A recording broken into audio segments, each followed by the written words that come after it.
এই যে শিমুল কিভাবে আজকে এসছে, তাকে এখানে আসতে যাতে না দেওয়া যায় তার জন্য যত রকম ভাবে প্রচেষ্টা করা যায় সবটাই কিন্তু শিমুলের স্বামী করেছে। ওই যে দেখুন বসে আছে, ওই যে সশরীরে সুস্থভাবে বসে রয়েছে। উনি পেশায় একজন শিক্ষক, অথচ আজকে যাতে শিমুল এই অনুষ্ঠানে আসতে না পারে তার জন্য উনি হসপিটালে ভর্তি হয়ে গেলেন। ওনার নাকি হার্ট অ্যাটাক হয়েছিল, যদিও ডাক্তাররা সেটা বলেননি, ওনার নাকি হয়েছিল। কিন্তু এটা সত্যি কথা নয়, এটা একটা অভিনয়। যে অভিনয়টুকু ওকে করতে হয়েছিল যাতে শিমুলকে আটকানো যায়। শুধু তাই নয়, হসপিটাল থেকে ওকে বাড়ি নিয়ে যাওয়ার পরেও শিমুল আসতে চেয়েছিল, তখনও তাকে বাধা দেওয়া হয়েছে। সব রকমভাবে চেষ্টা করা হয়েছে যাতে তখনও শিমুল এই অনুষ্ঠানে আসতে না পারে। কিন্তু শিমুলের অদম্য জেদ, ইচ্ছা শক্তি, তার জেরে আজকে সমস্ত রকমের বাধা বিঘ্ন অতিক্রম করে আজকে শিমুল এখানে এসে উপস্থিত হয়েছে। কারণ তা না হলে ডিএম ম্যাডামের কাছে আমাদের যে মুখ থাকতো না বলুন। উনি কত ভরসা করে আমাদের এই অনুষ্ঠানটা দিয়েছেন। আমরা তো আমাদের চলার প্রথম দিনেই হুমড়ি খেয়ে পড়তাম, সেটা শিমুলও মেনে নিতে পারেনি। তাই আজকে এত নির্যাতন, এত অপমান, এত গঞ্জনা সহ্য করার পরেও, এত আঘাত সহ্য করার পরেও শিমুল এখানে এসে উপস্থিত হয়েছে। দেখুন, যে জিনিসটা ওর সাথে হয়েছে সেটা তো একটা মিথ্যাচার, কিন্তু এত অত্যাচারের পরেও সেই মিথ্যের ডাকে সাড়া দিয়ে শিমুল কিন্তু স্বামীর প্রতি কর্তব্য রক্ষা করতে হসপিটালে ছুটে গেছিল। তার মূল্য সে পায়নি, সেটা আলাদা কথা, কিন্তু আজকে আপনাদের আশীর্বাদ ছিল বলেই শিমুল সমস্ত রকমের বাধাবিঘ্ন পেরিয়ে আজকে এই অনুষ্ঠান করতে পেরেছে। আমরা আপনাদের মনের কথা বলতে পেরেছি, আমাদের দিনটা আজকে সার্থক হয়েছে। তাই আপনাদের সবার কাছে আরও একবার ধন্যবাদ জানাই। আমাদের কৃতজ্ঞতার অন্ত নেই। আপনারা আগামী দিনে এভাবেই আশীর্বাদ করবেন, পাশে থাকবেন, আর সকলে খুব ভালো থাকবেন।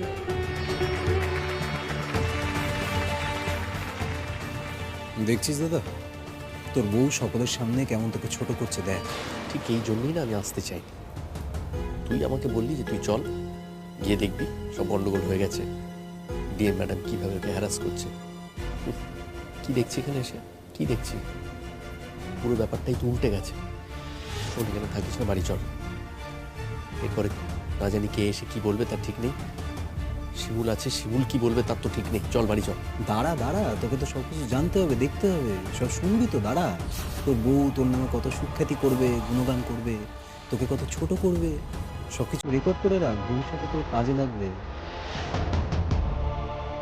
এবার মাননীয় ডিএম ম্যাডাম স্মারক তুলে দিচ্ছেন বিপাশা মৈত্রর হাতে।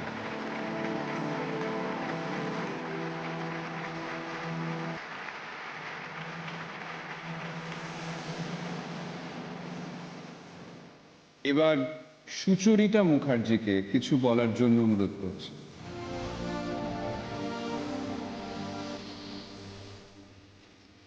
আমার আর নতুন করে বলার কিছু নেই। ওরা যা বলেছে সেটা আমারও মনের কথা। তবে একটা কথাই বলবো যে আমরা যারা নির্যাতিত শুধু যে তারাই এখানে এসেছি এমনটা নয়। যাদের ওপর কোনো নির্যাতন হয়নি তারাও কিন্তু এখানে আছে, শুধুমাত্র আমাদের পাশে দাঁড়াবে বলে, আমাদের হাতটা ছোঁবে বলে। এইভাবে আমরা পরস্পরের পাশে দাঁড়াবো, এই যে উদ্যোগ, এর মূল কাণ্ডারি কিন্তু আমাদের শিমুল ব্যানার্জি। ও না থাকলে এটা একদমই সম্ভব হতো না। আমি ভালোবেসেই বিয়ে করেছিলাম। বিয়ের বেশ কিছু বছর পর জানতে পারি আমার স্বামী অন্য নারীতে আসক্ত। তিনি আমাকে ছেড়ে, আমাদের একমাত্র মেয়েকে ছেড়ে, আমাদের সংসার ছেড়ে চলে গেছেন। অনেক অসম্মান, অনেক অপমান সব সহ্য করে পড়ে রয়েছি শুধুমাত্র মেয়েটার মুখের দিকে তাকিয়ে। আসলে আমাদের তো আর যাওয়ার কোনো জায়গা থাকে না বিয়ে হয়ে যাওয়ার পর। বাপের বাড়ির লোকও আমাদের ফিরিয়ে নিয়ে যেতে আসেনি, তারা চায়নি আমি সেখানে ফিরে যাই, সেজন্যই এখানে পড়ে রয়েছি। মাঝে মধ্যে মনে হয় যে মেয়েদের সত্যি নিজের জন্য কিছু করা উচিত, নিজের পায়ে দাঁড়ানো উচিত। আজকে হয়তো এই জায়গায় এসে নতুন করে কোনো চাকরি করতে পারবো না, তবে বিয়ের আগে যে গানের চর্চা ছিল সেই চর্চাকে কাজে লাগিয়ে আমরা আমাদের মতো করে এই ছোট দলটা গড়ে তুলেছি। আবারও কিন্তু বলবো শিমুলের কথা, ও না থাকলে এই দলটাও কিন্তু আমরা করতে পারতাম না। আজকে মনের কথা বলতে এসে মনে হচ্ছে জীবনটা শুধুমাত্র অন্ধকারাচ্ছন্ন নয়, সেখানে অনেক আলো আছে। আর এই আলো যিনি দেখিয়েছেন, যিনি আমাদের আলো হয়ে জ্বলে উঠতে সাহায্য করেছেন, তিনি আর কেউ নন, ডিএম ম্যাডাম। তাকে আমার আন্তরিক কৃতজ্ঞতা, অনেক ধন্যবাদ আমাদের এই সুযোগটা দেওয়ার জন্য। নমস্কার।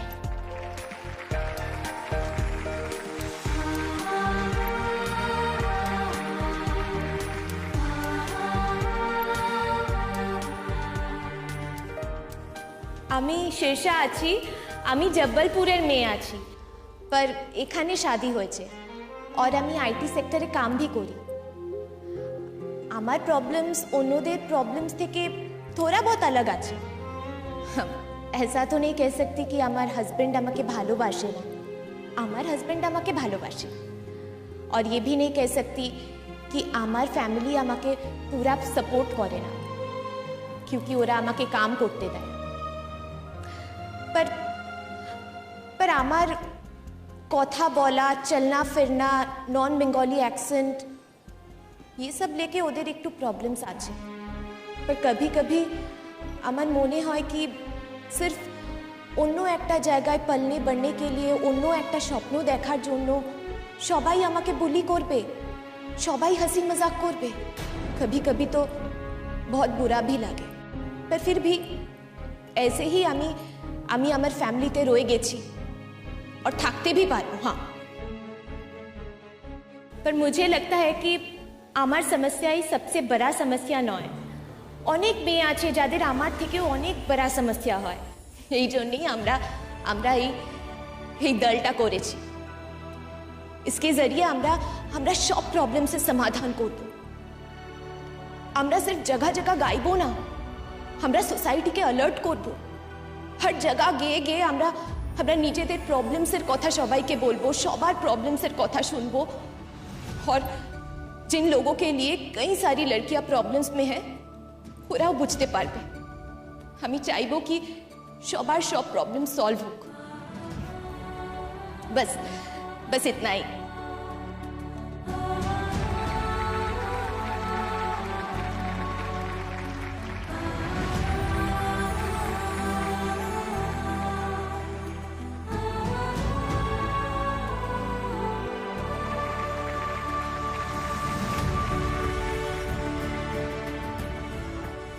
আমি সত্যি জানি না আমি কি বলবো। সবাই আমার কথা বলেছে, কিন্তু আমি সবার কথা বলতে চাই। বিয়ের পর যখন শ্বশুর বাড়িতে এসেছিলাম, আমার জীবনের সব স্বপ্ন ভাঙা শোক নিয়ে যখন আমি চুপচাপ বসেছিলাম, যখন ভেবেছিলাম যে আমার জীবনের গতিটা এখানেই থেমে গেল, তখন ওরাই প্রথম আমাকে বাড়ি থেকে বের করেছিল।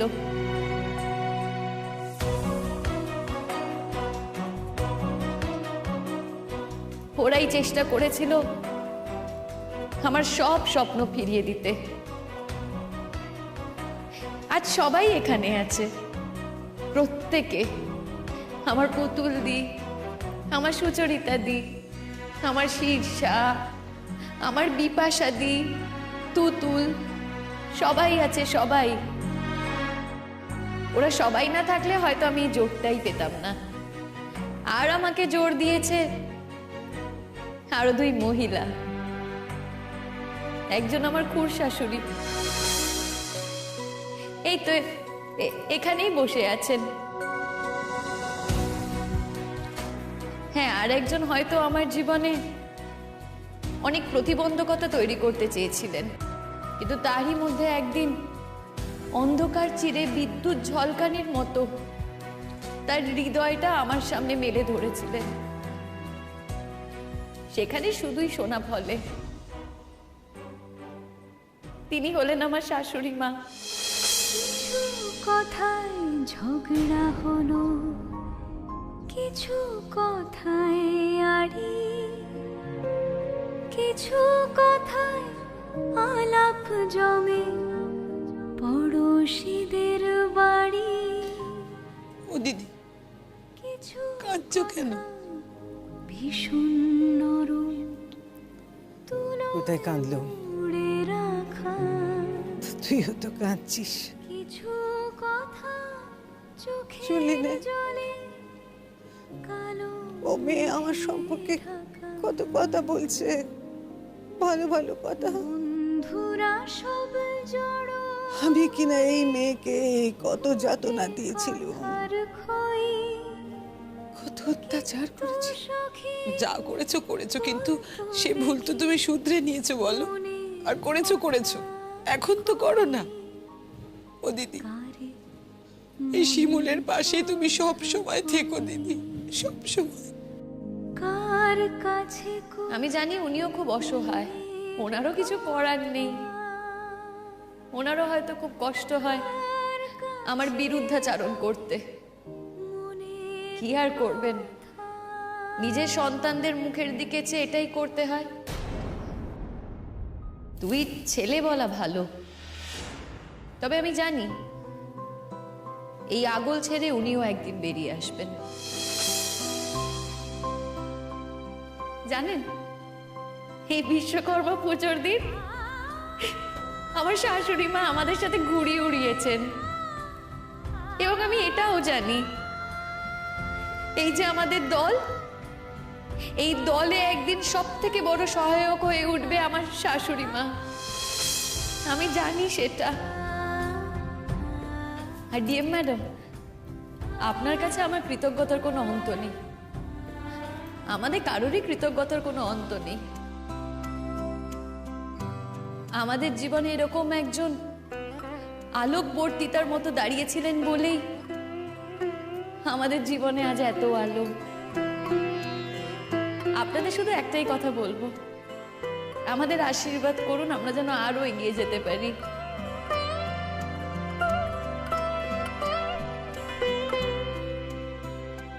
আমরা যেন সত্যি সত্যি মানুষের মনের কথা বলতে পারি, আমরা যেন মানুষের কাছে পৌঁছাতে পারি।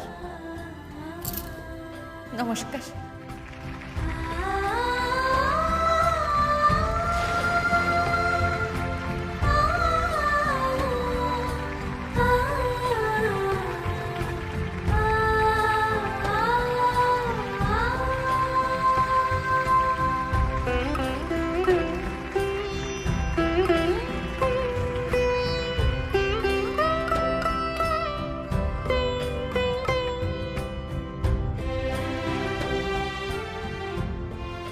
আমাদের আজকের অনুষ্ঠান এখানেই শেষ হচ্ছে। আমরা নিশ্চয়ই খুব তাড়াতাড়ি আবার এদের কথা শুনতে পারবো, আবার এদের গল্প শুনতে পারবো। আপনাদের সকলকে অসংখ্য ধন্যবাদ এই অনুষ্ঠানে উপস্থিত হওয়ার জন্য।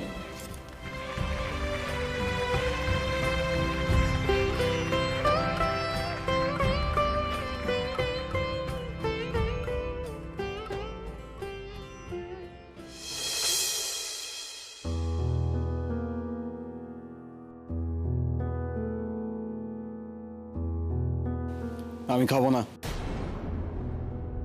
আমাকেও খেতে দেওয়ার কোনো দরকার নেই। কি হয়েছে? কেন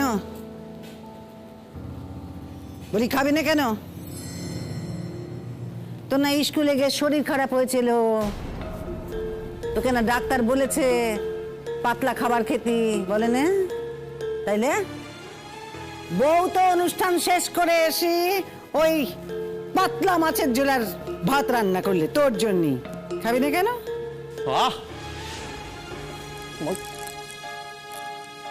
বললাম না, আমি বললাম না খাবো না, তুমি শুনতে পেলে না? বারবার একই কথা বলে যাচ্ছি, খাবি না কেন, খাবি না কেন? জিজ্ঞাসা করেছে খাবি নি কেন, মেজাজ দেখাচ্ছিস কেন? বলি এত মেজাজ কিসের? হ্যাঁ, কষা হয়েছে, গোসা হয়েছে বুঝলি শিমুল, গোসা হয়েছে বাবুদের। কিরে তোর বউ তো একবার নাম ফাটিয়ে দিল, আর তোর বউ নতুন নাম ফাটিয়ে দিল। সবাই কেমন জয় জয়কার করছে বল। এমন চুপ করে দেখছিলি মিটমিট করে? হ্যাঁ আমি সব দেখেছি। এখন পাড়া বেরোবি আর সবাই বলবে যে পরাগ পলাশ কিছু না আমি হলুম গে পুতুল, পুতুলের ভাই যাচ্ছে আর শিমুলের বর যাচ্ছে, আর দাও যাচ্ছে। এই বড্ড বার বেড়েছে তোর না, বড্ড বার বেড়েছে। যা খুশি তাই বলে যাচ্ছিস তুই। আজকে তোর একদিন কি আমার একদিন দিদি। মুখে বলছিস কেন? দে না, দেখ কত দে। তোকে আজকে আমি মেরেই ফেলবো, মেরে ফেলবো।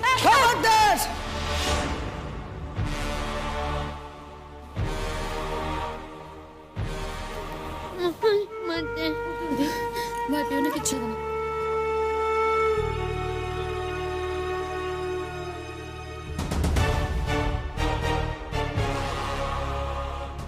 আমার মেয়ের গায়ে যদি এতটুকু তোমরা কেউ ছুঁয়ে দিয়েছো, তাহলে আজ তোমাদের বুঝে নিতে হবে যে কত ধানে কত চাল।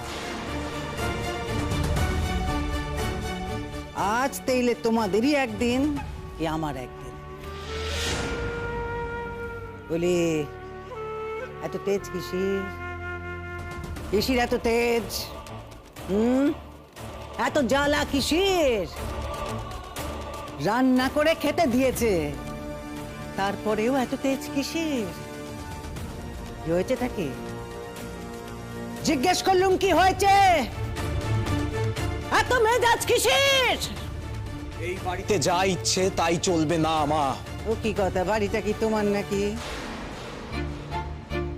বাড়িটা এখনো তোমার নামে আছে ঠিকই, কিন্তু এই বাড়িটাতে কিন্তু আমরা থাকি মা। এই বাড়িটায় আমরাও থাকি। মাস গেলে যে টাকাটা দিই খাওয়া খরচার জন্য, সেই টাকাটা যদি বন্ধ করে দিই কি হবে? চলবে তোমাদের? মা বলে দাও চলবে, নিশ্চয়ই চলবে। ওরা যদি টাকাটা না দেয় তাহলে ওরাও এই বাড়িতে থাকতে পারবে না, সেটা তুমি ওদের বলে দাও মা। নিয়ম কানুন কিছু জানে ওরা? আমি যদি গিয়ে বলি যে সিনিয়র সিটিজেনকে ওরা এইভাবে অত্যাচার করছে, ঘটনাটা কত দূর গড়াবে সেটা ওরা বুঝতে পারছে, আন্দাজ করতে পারছে? খবরদার শিমুল, খবরদার বলছি। তুমি এই বাড়িতে আসার পর থেকে এগুলো শুরু হয়েছে। অশান্তিটা তুমি করে যাচ্ছ। বেরিয়ে যাও, বেরিয়ে যাও এই বাড়ি থেকে, বেরো এখান থেকে। ভয় জয় করে ফেলেছে দেখছি। কিসের ভয়? কিসের ভয়? হ্যাঁ ভয়? তুমি দিনের পর দিন আমাদের উপর অত্যাচার করে যাবে আর আমরা কিছু বলতে পারবো না? হ্যাঁ তোমার ভয় আমাদের চুপ করে গুটিয়ে বসে থাকতে হবে? তুমি ওই ডিএম ম্যাডামকে ব্যবহার করবে না? হ্যাঁ আমরা তারও উপরে কাউকে চিঠি লিখব, চিঠি লিখে জানাবো তুমি ওই ডিএম ম্যাডামের ক্ষমতার অপব্যবহার করে আমাদের কেমন শাস্তি দেওয়াচ্ছ, সব কিছু জানাবো।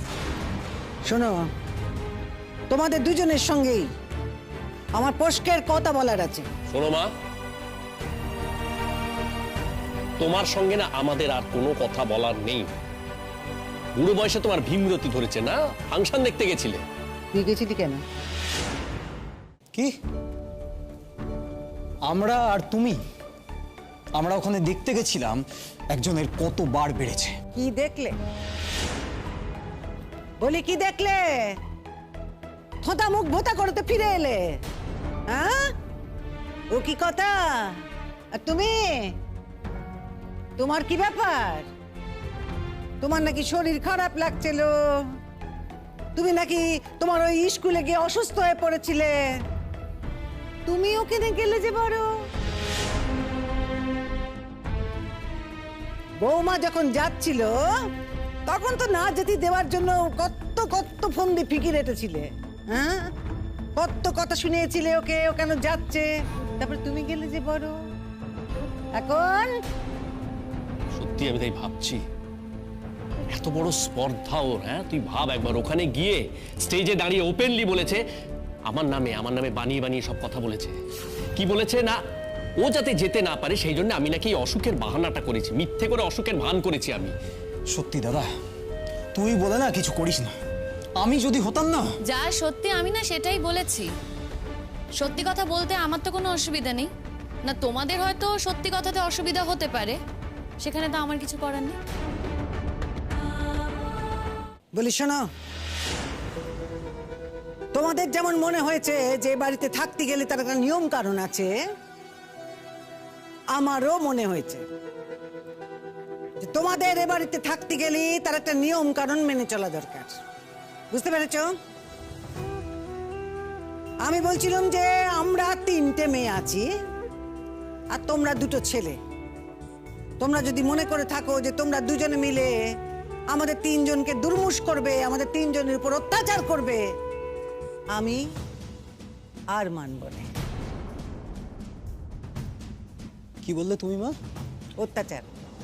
না না, অত্যাচার এ বাড়িতে ছেলে মেয়ের ভেদাভেদ হচ্ছে। তুমি এ বাড়িতে ছেলে মেয়ে ভেদাভেদ করছো? হ্যাঁ, করছি। আর আমরা তোমাকে দুর্মুষ করি? করছো। দাদা আমি শোনো, আমি তোকে বলছি, সব হচ্ছে এই মহিলার বুদ্ধি, সব এই মহিলার বুদ্ধি আমাদের সংসারটা জ্বালিয়ে পুড়িয়ে শেষ করে দিচ্ছে। শোনো মা, শোনো, আমি যা বলছি মন দিয়ে শোনো। আগেও বলেছি, আবারও বলছি, এই মহিলার সঙ্গে আমি কিন্তু ঘর করতে পারবো না, পরিষ্কার বলে দিলাম। আচ্ছা তোমার কি মনে হয় তোমার সাথে ঘর করার জন্য আমি একেবারে উচাটন হয়ে আছি? না গো, তোমার সাথে আমি ঘর করতে চাই না। একেবারে বাধ্য হয়ে আমাকে তোমার সাথে সংসার করতে হচ্ছে, কারণ আমার আর কোথাও যাওয়ার জায়গা নেই। তবে হ্যাঁ, আমি যে এই বাড়িতে আছি সেটা নিজের অধিকারে আছি। আর 2, আমি মাকে ছেড়ে আর পুতুল দিকে ছেড়ে এ বাড়ি থেকে কোথাও যেতে চাই না।